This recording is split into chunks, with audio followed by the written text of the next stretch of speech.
মোমের আলোয় কাজ করছিলেন খলিফা ওমর রাদিয়াল্লাহু আনহা। এমন সময় সেখানে আসলেন তার দুই আত্মীয়। খলিফা তাড়াতাড়ি ফু দিয়ে মোমবাতিটি নিভিয়ে দিলেন। অন্য আরেকটি মোমবাতি ধরিয়ে অতিথিদের বসতে দিয়ে তাদের খোঁজ খবর নিলেন। কৌতূহল চাপতে না পেরে একজন জানতে চাইলেন, তোমাদের দেখে আপনি আগের মোমবাতিটি নেভালেন আর নতুন একটি জ্বালালেন। খলিফা জবাব দিলেন, আগের মোমবাতিটি ছিল রাষ্ট্রের সম্পত্তি থেকে কেনা।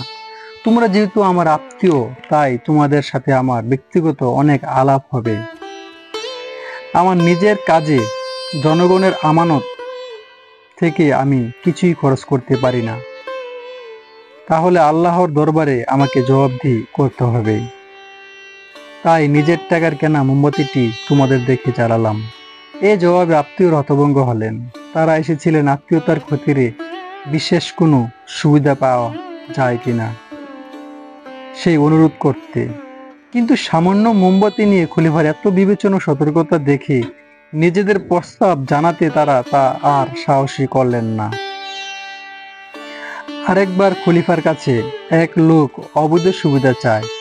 খলিফার সামনে রাখা কিছু কাঠে তখন আগুন জ্বলছিল। খলিফা বললেন, ঠিক আছে, তুমি এই আগুনের ভিতর তোমার হাত কিছু সময়ের জন্য রাখো, তারপর তোমার অনুরোধ আমি বিবেচনা করব। লোকটি ভয় পেয়ে বলল, হে খলিফা, আগুনে হাত ঢুকালে আমার হাত তো জ্বলে যাবে।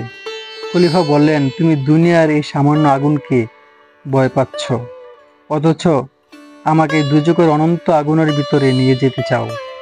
তদবিরকারী নিজের ভুল বুঝতে পেরে ফিরে যায়। প্রিয় বন্ধুরা, খলিফা ওমর রাদিয়াল্লাহু আনহার গল্প থেকে আমরা কি শিক্ষা পেলাম অবশ্যই কমেন্টে ভালোভাবে জানাবেন।